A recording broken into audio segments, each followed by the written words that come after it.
नमस्कार दोस्तों, मैं आपका अपने चैनल HVS स्टडीज़ में स्वागत करता हूं। इस वीडियो में आपके लिए 4 अगस्त 2021 का करंट अफेयर लेकर आ गया हूं। अगर आप इस चैनल पर पहली बार आए हैं तो आपसे अनुरोध है, चैनल को सब्सक्राइब कर लीजिएगा। वीडियो अच्छी लगे तो वीडियो लाइक करके ज़रूर जाइएगा। लास्ट में आपके लिए क्विज़ रखा है, उस क्विज़ को ज़रूर अटैम्प्ट कीजिएगा।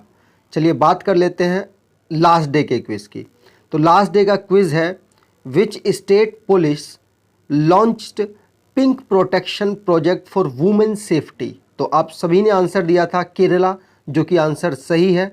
अभी केरला की पुलिस ने पिंक प्रोटेक्शन प्रोजेक्ट को, जो कि वुमेन सेफ्टी के लिए लॉन्च किया है। चलिए बात कर लेते हैं आज के पहले क्वेश्चन की। When we celebrate Muslim women right day, answer हो जाएगा 1 अगस्त को हम Muslim women right day celebrate करते हैं। ये सेलिब्रेट क्यों किया गया था, कैसे शुरुआत हुई थी, इसके बारे में जानते हैं। मुस्लिम वुमेन राइट डे 1 अगस्त को सेलिब्रेट होता है। क्यों होता है? क्योंकि इसी टाइम पर जो लॉ अगेंस्ट ट्रिपल तलाक है वो बनाया गया था। मतलब ट्रिपल तलाक के अगेंस्ट एक लॉ बनाया गया था, जिसको सेलिब्रेट के रूप में मुस्लिम महिलाओं ने 1 अगस्त के दिन को अपना मुस्लिम वुमेन राइट डे सेलिब्रेट करने का निर्णय लिया था, जो कि 2020 से मनाया जा रहा है। पहला जो मुस्लिम वुमेन राइट डे है वो 2020 से मनाया जा रहा है। और ये जो लॉ है ये पास हुआ था 1 अगस्त 2019 को, और वहाँ अनाउंस हुआ था और 2020 से सेलिब्रेट करना शुरू कर दिया था। मतलब इस साल दूसरा मुस्लिम वुमेन राइट डे मनाया गया है। ठीक है, आप समझ चुके होंगे। बात कर लें जो मुस्लिम के अगेंस्ट, जो ये ट्रिपल तलाक के अगेंस्ट जो लॉ बना था, ये क्या था? Muslim women protection of right of marriage act 2019। ये लॉ बना था, जिसको सेलिब्रेट करते हैं ये लोग, मुस्लिम वुमेन सेलिब्रेट करती हैं, और 1 अगस्त को मुस्लिम वुमेन राइट डे मनाया गया था। चलिए बात कर ले, हम कुछ डेज रिवाइज कर लेते हैं। हमारा प्रोसेस क्या होता है, हम पिछले महीने के जो डेज है इंपॉर्टेंट वो रिवाइज करते हैं। तो ये स्लाइड अब यकीन मानो, जब भी इंपॉर्टेंट डे आएंगे तो हर जगह मैं आपको ये रिवाइज कराने वाला हूँ, मतलब आपको याद हो जाएगा। इंपॉर्टेंट डेज है तो 1 जुलाई को मनाया जाता है नेशनल डॉक्टर्स डे। 2 जुलाई को मनाया जाता है world UFO day, world sport journalist day. जुलाई 1 मतलब फर्स्ट सैटरडे को मनता है इंटरनेशनल डे ऑफ कॉरपोरेटिव्स। 4 जुलाई को मनता है अमेरिकन इंडिपेंडेंस डे। 6 जुलाई को मनता है वर्ल्ड जूनोसिस डे। 11 जुलाई को मनता है वर्ल्ड पॉपुलेशन डे। 12 जुलाई को मनता है वर्ल्ड मलेरिया डे। 17 जुलाई को world day of international justice. 18 July national Mandela international day. 28 July world nature conservation day, और 29 जुलाई को इंटरनेशनल टाइगर डे। ये सारे डेज हैं, एक बार आप रोक कर खुद पढ़ लीजिए, आपको दोबारा से रिवाइज ही होगा। चलिए बात करते हैं अगले क्वेश्चन की। Who launch e-rupee digital payment solution? Answer हो जाएगा नरेंद्र मोदी। हमारे भारत के प्रधानमंत्री नरेंद्र मोदी ने ई-रूपी डिजिटल पेमेंट सॉल्यूशन को लॉन्च किया है। अब ये है क्या? ये एक तरह का वाउचर है। अब वाउचर क्या है? मान लो गवर्नमेंट आपका कोई बच्चा है और किसी स्कूल में पढ़ रहा है, वो फर्स्ट आ गया। गवर्नमेंट या स्कूल चाहता है कि इसको हम कुछ पैसा दें, मतलब इसको पैसा दे पढ़ाई के लिए, जिससे कि ये आगे की पढ़ाई थोड़ी सी अच्छी कर सके, या फिर इसको प्रोत्साहन मिले और अपने पढ़ाई के ऊपर पैसा खर्च करे। लेकिन क्या करते हैं, वो घर पे पैसा लेकर जाता है और वो किसी और चीज़ में खर्च कर लेता है, जो कि उसे पैसा मिला था उसकी पढ़ाई पे खर्च करने के लिए, लेकिन वो खर्च कर रहा है किसी और चीज़ में। तो इसको रोकने के लिए नरेंद्र मोदी साहब ने ई-रूपी एक जो प्लेटफॉर्म है, मतलब लॉन्च किया गया है। अभी इसका स्टार्टिंग नहीं हुई है, लेकिन लॉन्च करके अब मोस्टली गवर्नमेंट जो एजेंसीज़ हैं वो इसको यूज़ करने वाली हैं। जैसे कि ई वाउचर्स दिए जाएंगे। कैसे? मान लो अगर कोई एम्प्लॉय बेस्ट परफॉर्म करता है और उसको कोई मतलब प्रोत्साहन के लिए कूपन दे दिया जाए, और उस कूपन का वो यूज़ कोई शॉपिंग में कर सकता है, तो वो सिर्फ शॉपिंग में ही उसका यूज़ करेगा, किसी और चीज़ में नहीं कर सकता। मान लो कोई बच्चा स्कॉलरशिप जीतता है और स्कॉलरशिप में 10,000 रुपये उसकी पढ़ाई के लिए दिए गए, तो उसको एक वॉचर दिया जाएगा, या फिर उसको एक QR कोड दे दिया जाएगा, या SMS का कोई एक मैसेज जिसमें कि कोई OTP वगैरह कुछ होगा वो दे दिया जाएगा, जिससे कि वो जो 10,000 रुपया है वो लड़का सिर्फ अपने एजुकेशन की चीज़ में ही यूज़ कर सकता है और किसी में यूज़ नहीं कर पाएगा। मतलब बेनिफिट होगा, जो पैसा देता है जिस चीज़ के लिए देता है उसी चीज़ के लिए यूज़ होगा। ये नरेंद्र मोदी जी की स्कीम है, आप समझ चुके होंगे। आप इसको एक बार खुद से पढ़ लीजिए, जो डार्क कर रखा है यही सब लिखा हुआ है। बात कर लें इसको लॉन्च किसने की, मतलब इसको डेवलप किसने किया है, तो डेवलप किया है एनपीसीआई ने। NPCI national payment corporation of India ने। हेल्प किसने की है, फाइनेंस सर्विस, मतलब डिपार्टमेंट ऑफ फाइनेंस सर्विस और ministry of health and family welfare, national health authority ने भी इनकी मदद की है। ठीक है, लेकिन एनपीसीआई ज़्यादा इंपॉर्टेंट है इसलिए इनके बारे में थोड़ा जान लेते हैं। ये फाउंड हुए थे 2008 को, हेडक्वार्टर इनका मुंबई में है, एमडी और सीईओ है इनके दिलीप आसबे। बात कर ले कम्युनिकेशन और जो हमारे इलेक्ट्रॉनिक मिनिस्टर हैं, आईटी मिनिस्टर, वो है श्री अश्नवी वैष्णव, क्योंकि वही तो इसको कंट्रोल कर रहे हैं। और ये रेलवे मिनिस्टर भी हैं, आपको ये बात भी याद रखनी है। हमारे जो हेल्थ मिनिस्टर की बात हुई है, मतलब हेल्थ भी तो इसमें इंक्लूड है, तो हेल्थ मिनिस्टर इस वक्त कौन है, मनसुख एल मांडविया। और ये केमिकल फर्टिलाइजर मिनिस्टर भी साथ साथ हैं। यहाँ पर मैं आपको बताना चाहूँगा कि हमारी 6 महीने की करंट अफेयर की एक ई बुक है जो कि सिर्फ 29 रुपये में हम आपको दे रहे हैं। शायद यूट्यूब में सबसे सस्ती में से एक है और आप इसे ले लीजिए, क्योंकि 600 क्वेश्चंस का बेहतरीन क्वेश्चंस का कलेक्शन है। हमने इसकी डेमो वीडियोस बना रखी है जिसे आप देखें, अगर आपको बेहतर लगे तो आप इसको ज़रूर परचेज़ कीजिए, जिससे आपको आने वाले एग्ज़ाम्स में बेनिफिट मिल पाए। चलिए अगले क्वेश्चन की बात करें तो LIC card service which bank launch RuPay credit card Lumine और एक्लेट। आंसर हो जाएगा IDBI बैंक है, उसने LIC कार्ड सर्विस शुरू किया है। किसके साथ, रुपे कार्ड वो मतलब लॉन्च कर रहा है LIC के लिए। तो मैं आपको बता दूं ये है क्या। यहाँ पर आप देखिए जो LIC कार्ड सर्विस लिमिटेड है, ये क्या, ये जो कार्ड सिस्टम है ये IDBI बैंक स्टार्ट किया है। ये क्या करेगा, ये जितनी भी सर्विस है, आप जितनी भी LIC की सर्विस लेना चाहते हैं, कोई सी भी सर्विस हो, आप कोई इंश्योरेंस लेना चाहते हैं या फिर कोई हेल्थ इंश्योरेंस लेना चाहते हैं, तो आप इस कार्ड की मदद से ले सकते हैं।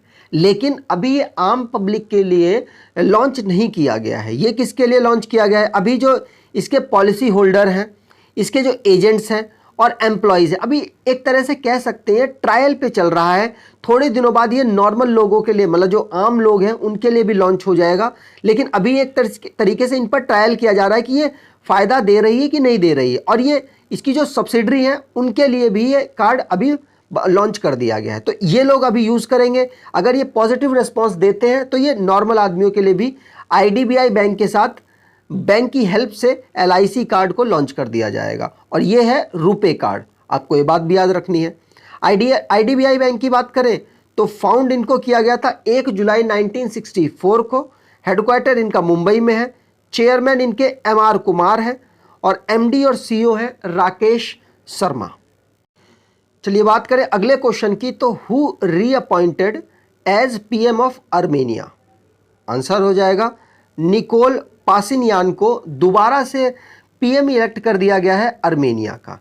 यहाँ पर आप इनकी तस्वीर देख सकते हैं। यहाँ पर बात करते हैं, निकोल पासियान री इलेक्ट हुए हैं प्राइम मिनिस्टर की पोस्ट में आर्मेनिया की। तो आर्मेनिया की प्रेसिडेंट कौन है, तो आर्मेनिया के प्रेसिडेंट हैं आर्मेन सरकिशन। आर्मेन सरकिशन आर्मेनिया के प्रेसिडेंट हैं। आर्मेनिया की बात कर ले तो ये येरेवन इसकी कैपिटल है, करेंसी इसकी ड्राम है, आर्मेनियन ड्राम है। और यहाँ पर आप मैप में देख सकते हैं ये एशिया का एक देश है। कहाँ का, एशिया का एक देश है। चलिए आगे बात करें। अगला क्वेश्चन है, Myanmar military chief appointed as interim prime minister, what is name of him. मतलब जो म्यांमार के चीफ मिनिस्टर हैं उन्होंने अपने आप को खुद प्राइम मिनिस्टर इलेक्ट कर लिया है और उनका नाम क्या है ये आपको बताना है। तो आंसर हो जाएगा मिंग ओंग अलहांग, ये इनका नाम है। ये 2023 तक चुनाव होगा, तब तक ये प्राइम मिनिस्टर रहेंगे म्यांमार के, मतलब तब तक ये गद्दी को संभालने वाले हैं। और किसकी जगह ली है इन्होंने, तो आंग सान यू की को इन्होंने तख्ता पलट कर दिया है और उनकी जगह ले ली है। ये तस्वीर है उनकी। यहाँ पर बात करते हैं तो म्यांमार के जो मिलिट्री के सीनियर हैं मिन ऑन्ग हलियांग, ये प्राइम मिनिस्टर बने हैं कंट्री के, इंटरिम प्राइम मिनिस्टर हैं। इनका कहना है कि 2023 में जब इलेक्शन होगा उसके बाद ये अपनी पोजीशन को छोड़ देंगे। और आपको मालूम होगा 1 फरवरी 2021 को इन्होंने तख्ता पलट कर दिया था। आंग सान यू जो कि चुनी गई थी, इलेक्टेड प्राइम मिनिस्टर थी, उनको हटाकर, उनकी रूलिंग पार्टी को हटाकर इन्होंने वहाँ पर मिलिट्री शासन लगा दिया था। म्यांमार की बात कर ले तो नेपिटो इनकी कैपिटल है और करेंसी इनकी क्यात है। यहाँ पर हम सारे पड़ोसी देशों के बारे में जान लेते हैं। तो यहाँ पर मैंने उनकी कैपिटल्स लिख रखी हैं, जैसे अफगानिस्तान की कैपिटल है काबुल, बांग्लादेश की कैपिटल है ढाका, भूटान की कैपिटल है थिम्पू, चाइना की कैपिटल है बीजिंग, म्यांमार की कैपिटल है नेपिडो, नेपाल की कैपिटल है काठमांडू, पाकिस्तान की कैपिटल है इस्लामाबाद, श्रीलंका की कैपिटल कोलंबो है कमर्शियल कैपिटल, और लेजिस्लेटिव कैपिटल है श्री जयवर्धनापुरम कोट्टे, मालदीव की कैपिटल माले है। तो यहाँ पर कैपिटल की बात कर ली, लेकिन यहाँ पर बॉर्डर की लेंथ भी आपको जान लेनी चाहिए। तो सबसे कम भारत के साथ बॉर्डर लाइन टच करता है अफगानिस्तान 106 किलोमीटर, बांग्लादेश करता है दूसरे नंबर में। इस बात को आपको याद रखना है। अगर आप सीक्वेंस याद करना चाहें तो सबसे ज़्यादा बाउंड्री बांग्लादेश टच करता है, उसके बाद चाइना करता है, उसके बाद पाकिस्तान करता है, उसके बाद नेपाल करता है, उसके बाद म्यांमार, भूटान और आखिरी में अफगानिस्तान। और श्रीलंका और मालदीव समुद्र की बाउंड्री को भारत के साथ शेयर करते हैं। इतनी चीज़ आप यहाँ से देख सकते हैं और इन चीज़ों के बारे में मैं रेगुलर आपको रिवाइज कराता ही रहता हूँ। चलिए आगे बात करते हैं अगले क्वेश्चन की। Which space agencies mission NISAR satellite to launch in 2023? Answer हो जाएगा ये इसरो और नासा की दोनों की जॉइंट मिशन है निसार सैटेलाइट। ये काम क्या करेगा अगली वाली स्लाइड्स में बताता हूँ। यहाँ पर मैंने दोनों का लोगो लगा रखे हैं, यहाँ पर आप जानिए। इसरो और नासा की जॉइंट मिशन है निसार। निसार की फुल फॉर्म अगर आप जानना चाहें तो एन मतलब है NASA, ISRO, synthetic aperture radar satellite. ये करेगी क्या? ये मौसम की जानकारी को इकट्ठा करने की कोशिश करेगी। क्या परिवर्तन हो रहा है अर्थ में, छोटे से छोटा परिवर्तन ये कैप्चर करने की कोशिश करेंगे भारत में। तो ये एक इमेज बनाएंगे रेगुलरली, और अगर कोई परिवर्तन आता है तो नासा के और इसरो के साइंटिस्ट इसको ऑब्जर्व करेंगे और कोशिश करेंगे कि क्यों चेंज इतना अर्थ में आ रहा है, अचानक से इतनी बाढ़ क्यों आ रही है, अचानक से मौसम में परिवर्तन क्यों आ रहा है, रीज़न क्या क्या है। ग्लोबल वार्मिंग तो रीज़न है ही है, और क्या रीजंस हैं उसके बारे में ये स्टडी करने वाले हैं। ठीक है, अगर बात कर ले नासा, यहाँ पर 2 बैंड का यूज़ किया जाएगा, एल बैंड और एस बैंड। तो एल बैंड को तो नासा यूज़ करेगा, मतलब नासा डेवलप करेगा, और इसरो करेगा एस बैंड को। ठीक है, चलिए आगे बात करते हैं। इसरो के चेयरमैन है के सिवान।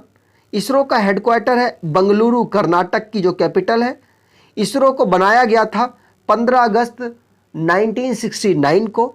नासा के जो एडमिनिस्ट्रेटर है, मतलब चेयरमैन कह लीजिए, हेड कह लीजिए, बिल नेल्सन है। हेडक्वार्टर इनका वॉशिंगटन डीसी में है। नासा को फाउंड किया गया था 1 अक्टूबर 1958 को। चलिए आगे बात करते हैं। अगला क्वेश्चन है, विच बैंक लॉन्चेस दुकानदार ओवरड्राफ्ट स्कीम? आंसर हो जाएगा एचडीएफसी। एचडीएफसी बैंक ने दुकानदार ओवरड्राफ्ट स्कीम को लॉन्च कर दिया है। यहाँ पर आप तस्वीर उनकी देख सकते हैं। यहाँ पर बात करते हैं तो एचडीएफसी बैंक मदद करना चाहता है, छोटे जो रिटेलर हैं उनके साथ पार्टनरशिप करना चाहता है कि कुछ फ़ायदा अगर उनको हो तो कुछ फ़ायदा इनको भी हो। ओवरड्राफ्ट करने से फ़ायदा क्या होगा?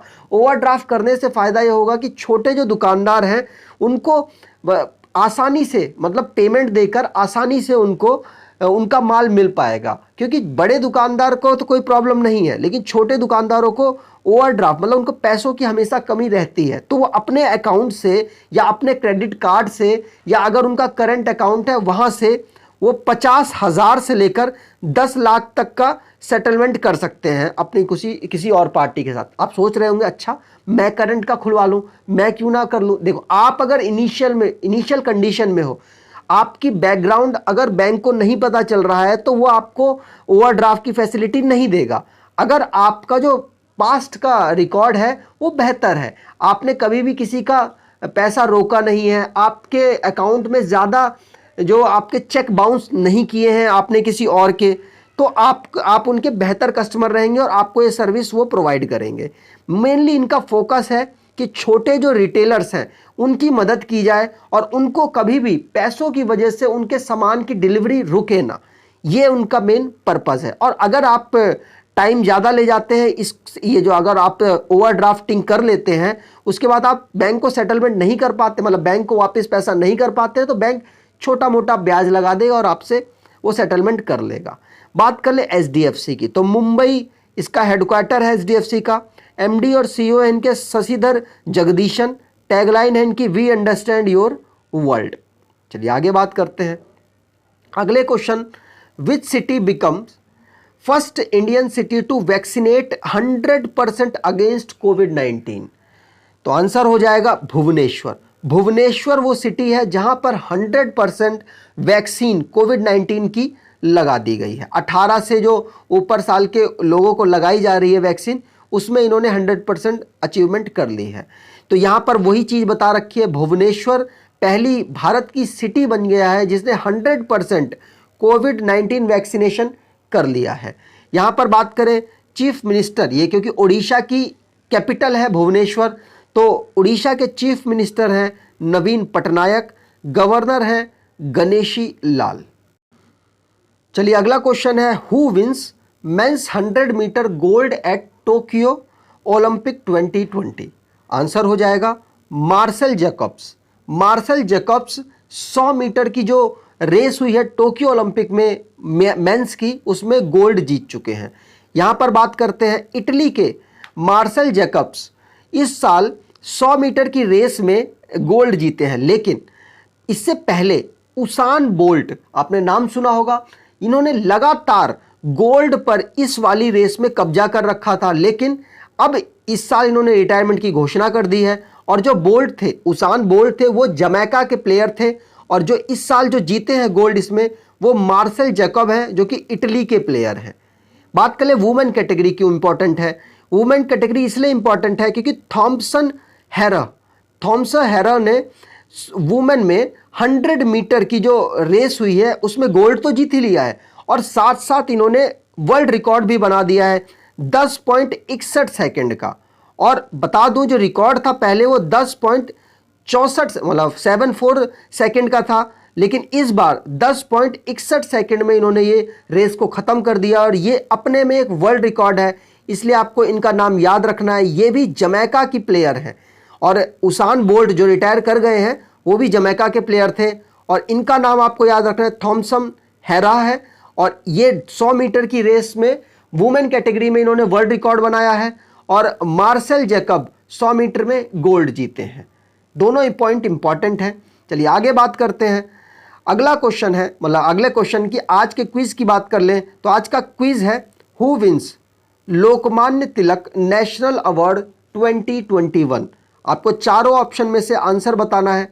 अगर आपको आंसर पता है तो आप कमेंट बॉक्स में टाइप कीजिएगा, और अगर आपको वीडियो अच्छी लग रही है तो आप इसके बारे में कुछ भी, जो भी आपको इम्प्रूवमेंट चाहिए या फिर आपको जैसा लग रहा है वीडियो, आप ज़रूर कमेंट बॉक्स में कमेंट करें। वीडियो अच्छी लगी है तो आपसे अनुरोध है चैनल को सब्सक्राइब कर लीजिएगा अगर आप नए हैं, और अगर आपको वीडियो ज़्यादा अच्छी लगी है तो 10 लोगों को ज़रूर शेयर करना है आपको। धन्यवाद।